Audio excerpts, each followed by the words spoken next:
The most horrifying incident in my life unfolded on a Christmas Eve. A memory that sends shivers down my spine even to this day. It was the year I turned 9, an age of innocence and belief in magic and miracles.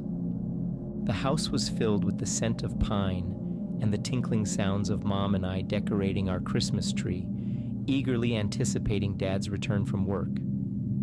As the hours ticked by, the cheerful glow of the Christmas lights seemed to dim, casting long, eerie shadows around the room. The joyous carols playing softly in the background twisted into a melancholy tune. Dad, who was never late, hadn't come home. A sense of dread began to creep in, wrapping its cold fingers around our hearts. Mom tried to hide her worry behind a forced smile, dialing Dad's office number repeatedly, but all we heard was the haunting echo of the unanswered phone. Christmas Day dawned, but the sun brought no warmth.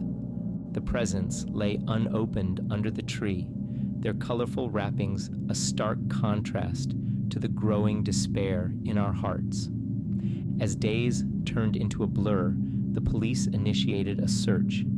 Yet, every passing moment felt like a century, the silence of the house punctuated only by the chilling winter winds outside. We were living a nightmare, sleep evading us, food losing all taste. Our lives, once filled with love and laughter, seemed to be crumbling around us. One particularly freezing evening, I decided to light the fire to ward off the biting cold. As I approached the fireplace, a foul stench hit me, a smell so grotesque it made bile rise in my throat. It was coming from the chimney. Fear gripped me, but I managed to call the fire department. The burly firemen arrived, their faces grim as they prepared to break open the chimney top. Both Mom and I stood there, holding our breaths, praying it was just a trapped animal. The grating sound of metal against brick filled the room as they worked, each strike echoing the hammering of our hearts. When they finally pulled out the obstruction, it was not a dead cat or a bird. It was something far more horrifying. It was Dad.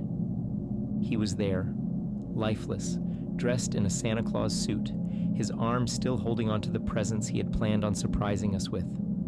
He had tried to play Santa that Christmas Eve, climbing down the chimney with all the joy of the season in his heart. But fate had other plans. He had slipped, broken his neck, and died instantly. His body had been there all along, hidden in the shadows of the chimney. The room spun around me, the sight of my father's lifeless eyes etched into my mind. The realization hit me like a punch to the gut. There was no Santa Claus.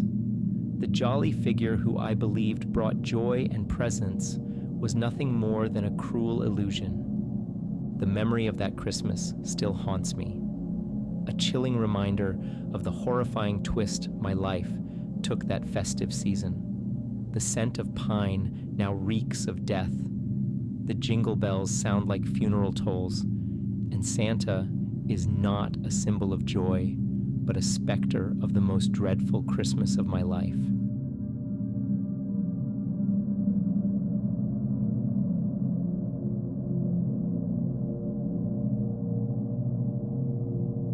In a parallel universe, the North Pole was far from the charming land of candy canes and jingle bells.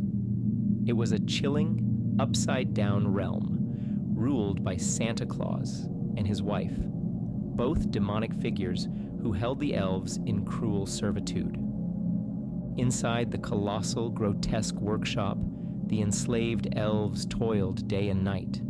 They crafted toys, not with joy and love, but with wicked intentions. Each toy was imbued with an invisible potion, a concoction so potent it could transform the innocence of childhood into violent mania. The elves reveled in their sinister task, their hollow laughter echoing through the icy halls.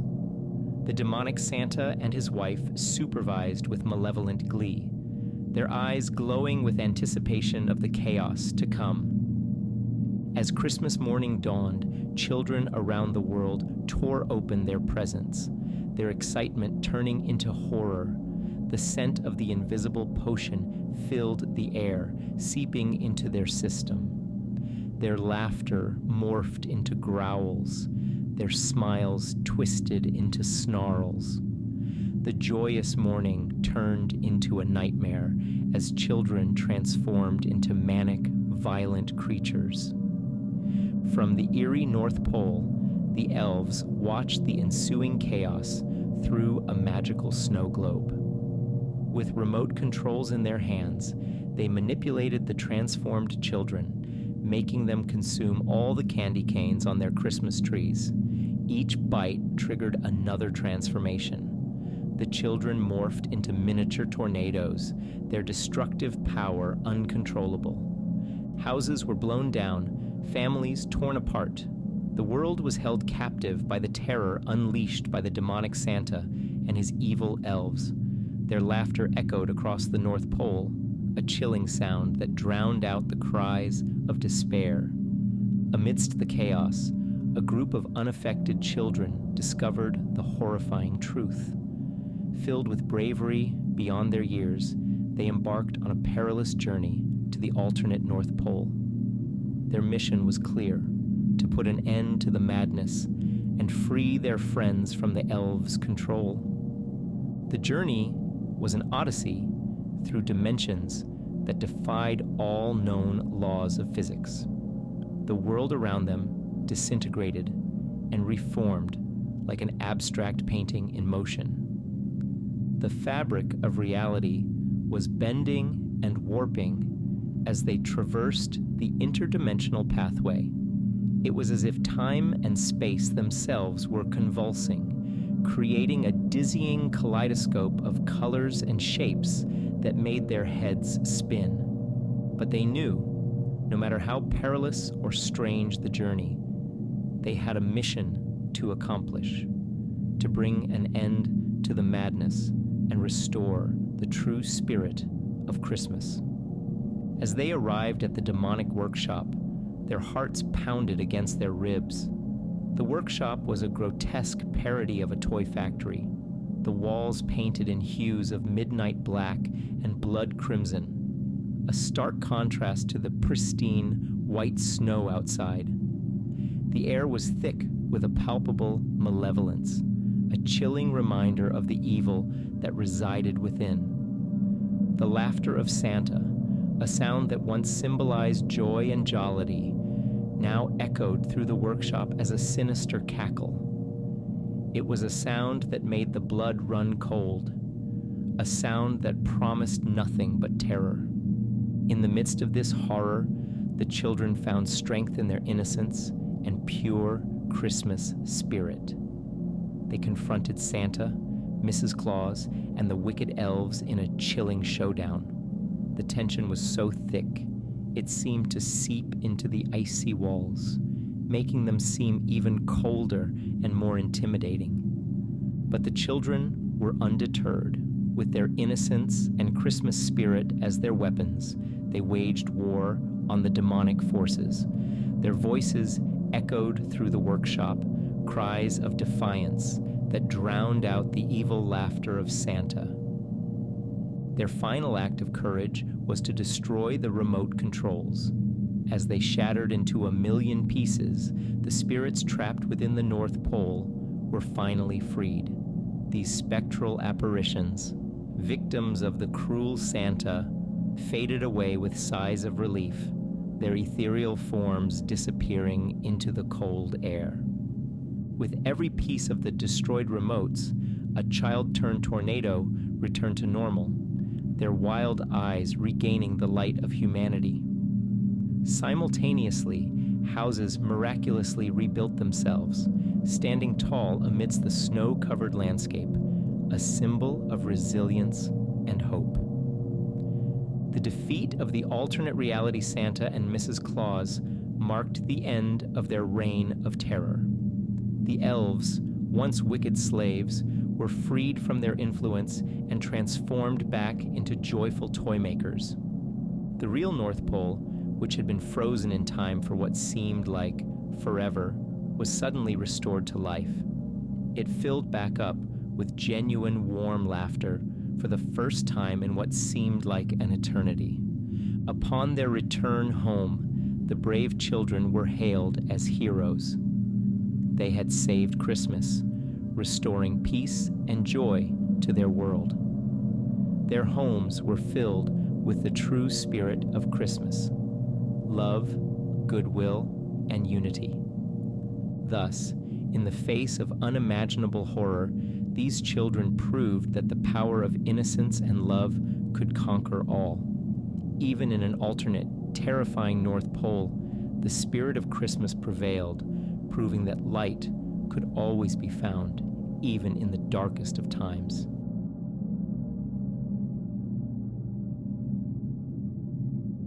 The story of Rudolph, the red-nosed reindeer, is woven into the fabric of Christmas lore. His glowing nose, a beacon in the wintry night, guiding Santa's sleigh on Christmas Eve. But behind this heartwarming tale hides a spine-chilling secret. The luminous red glow was not merely to guide Santa. It was a collection of nightmare mist gathered from each household where children lay dreaming. As Santa delivered gifts, Rudolph would silently hover over each house, absorbing the ethereal fog that rose when nightmares stirred in the sleep of innocence. Each collection intensified the crimson light of his nose, a chilling symbol of his growing resolve. Rudolph, for years, had been the subject of ridicule and mockery. His red nose, a mark of difference, made him an outcast among his peers. The pain of being different festered within him, birthing a plan so eerie it would shake the very foundations of Christmas. Every Christmas Eve, as children nestled snug in their beds, dreams of sugar plums dancing in their heads, a silent storm unfolded. Rudolph, with his nose so bright, would glide through the night, gathering the nightmare mist, his nose glowing brighter with each house, a spectral lighthouse in the night. Once his eerie task was done, Rudolph would fly to a remote, snow-covered forest, where a mysterious wizard awaited. The wizard, with eyes as cold as the Arctic wind and a demeanor as chilling as the winter night, was the only one who knew Rudolph's dark secret. In the dead of night, under a sky lit only by Rudolph's bright red nose, they would begin a chilling ritual.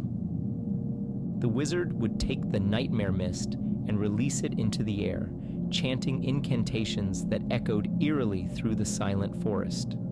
The mist would twist and swirl, filling the air with a sense of dread. When the spell took effect, a wave of terror swept across the globe. In every corner of the earth, those who had once ridiculed Rudolph were plunged into their worst nightmares. The once jovial Christmas Eve turned into a night of endless fear. In New York, the gigantic Christmas tree in Rockefeller Center turned ghostly white, its once twinkling lights flickering like spectral eyes. The ice rink below froze over with an unnatural chill, causing skaters to stumble in surprise and fright. In London, the stockings that hung cheerfully by the fireplace twisted into grotesque shapes, their festive designs morphing into unsettling faces. The presents beneath the Christmas tree rustled ominously, creating a sense of unease that chased the families through their festively decorated homes. Over in Paris, the snow that blanketed the city began to turn inky black, staining the pristine white landscape with an eerie shadow. The Eiffel Tower, adorned with Christmas lights, cast a long, ominous shadow across the snow-covered city. The fear was so palpable, it hung heavy in the air, a suffocating fog that made it hard to breathe. whispers of fear filled the silent night, a chilling symphony of despair that echoed around the world. The joyous carols that usually filled the air were replaced by hushed murmurs of concern, pleas for reassurance that fell on deaf ears. High above the world, Rudolph watched with a cold satisfaction. His red nose, pulsating brighter than ever before, painted an ominous glow over the scenes beneath him. He could sense the rising dread, the confusion, and the dawning realization that this was not a typical Christmas Eve. People were retreating indoors, their laughter replaced with hushed whispers. Families huddled together, their festive Christmas sweaters offering no solace against the creeping unease that filled their homes. Everywhere Rudolph looked, he saw the fruits of his actions, a world teetering on the edge of fear, a Christmas Eve turned eerie. The twinkling Christmas lights, once symbols of joy and warmth, now cast long, unsettling shadows, their cheerful glow a stark contrast to the apprehension they underscored. The world was finally tasting a sliver of his lifelong torment, understanding the sting of being different. As the night drew on, the murmurs of confusion gradually gave way to an uncanny silence. The world held its breath, longing for the break of dawn, praying for the unsettling spell to break. But as dawn broke, the eerie atmosphere didn't lift. Instead, it lingered like a ghost, leaving behind a world forever changed. Christmas Day was no longer a celebration of joy and laughter, but a grim reminder of the unforgettable night they had endured. Rudolph returned to Santa's workshop, his mission accomplished. His red nose, once a symbol of difference, now stood as a beacon of his triumph. The reindeer who guided Santa's sleigh was now a symbol of a chilling truth. Every year since that fateful Christmas Eve, as Rudolph leads Santa's sleigh through the night, his nose glows with a haunting red.